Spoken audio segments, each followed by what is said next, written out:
Претениците заклучија дека поранешниот претседател Иванов помилувал врз основа на непостоечка одредба. Уставниот суд според нив нема надлежност да оживе одлука која претходно била укината.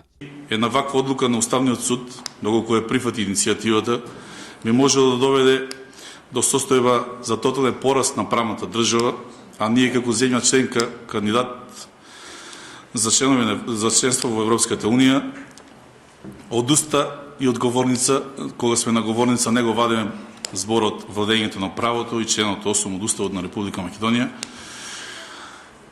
И сето тоа, според мене, убеден сум, а и според пратеничката група на СДСМ се прави само формално. Претениците од ВМРО ДПМН не дискутираа на седницата. Поддршката претходно ја најави координаторот Никола Мицевски.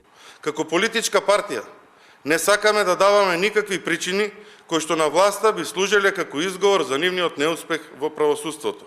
Не сакаме како партија да се мешаме во работата и независноста на судството. Им даваме совет. Доколку навистина сакаат решение кое ќе биде стручно и нема да се политизира, Уставниот суд може да ја следи праксата на многу европски земји, да побараат пријателско мислење или амикус курија од Венецијанската комисија, која што се добива за релативно брзо време.